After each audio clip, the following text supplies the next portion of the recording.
All right, I saw your post on Reddit of your Turkish rock song. I gotta say, this is the first such piece that I've seen on this thread, so thanks for sharing that. It's a very dramatic piece, and I think you play it really well. Your post did say critique welcome, and so I'm going to provide some tips that will help you maybe play this piece a little better and others better in the future. The one thing I did notice is your pedaling is clean. So you've got that down pat, and that will help you then avoid the one thing that I would say in your left hand is this reach over. You're kind of reaching, I'm exaggerating, but just so you can see, it's something like that. And because you've got the pedal going, you don't need to try and connect those notes. So you can start in position A, which is these three down here. And then position B is, 1, 2, 3 on these notes, or 1, 2, 4, whatever you prefer. But you can just move your arm across.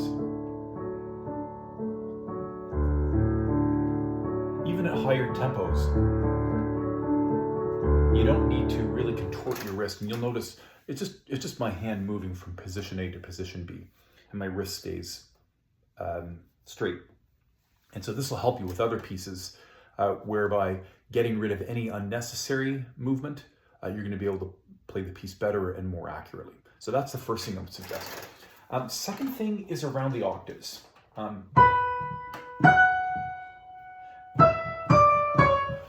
I think what you're trying to do is play this boldly.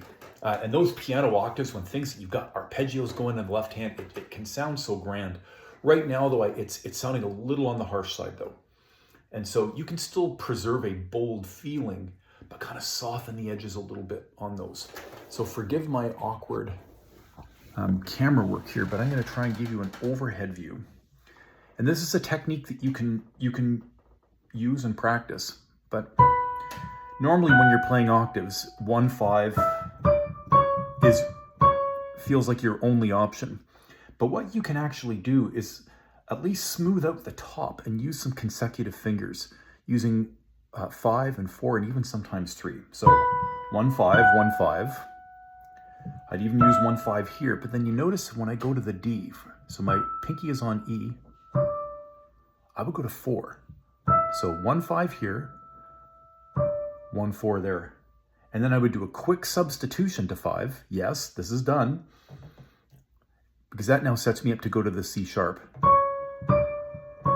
So I can do 5, 4, 5. In fact, I might even be tempted to go to 1, 3 here. And I think your hands are big enough to do this, because if I do 3 on the C sharp, it lets me come back up to the F sharp on 5. So doing that smoothing will take some of the harshness off of your octaves. You can also try and find ways to play them a bit more expressively. So they don't all have to be the same volume and attack. You might so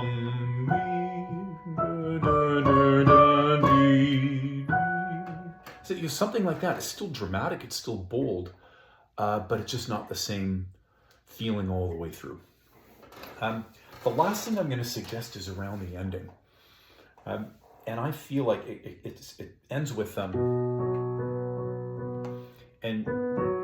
again, I'm exaggerating, but you were playing them a little heavy. And so I would want to give this piece a sense of inevitability, that this ending is coming. This was going to happen no matter what. So I would kind of wind down doing and you do a couple of these up here, and then you come down with that firm B at the end. If I can suggest, I think that's a little heavy-handed. You might actually create a bit more drama, which is very fitting for this piece.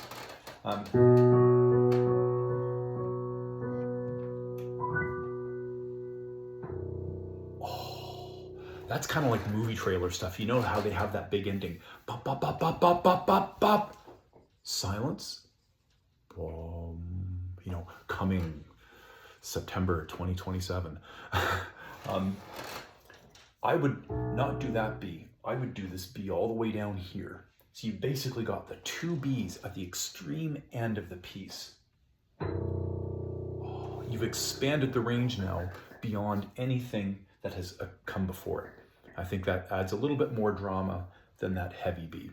Anyway, things to think about. I really like your playing of it, and I hope this helps.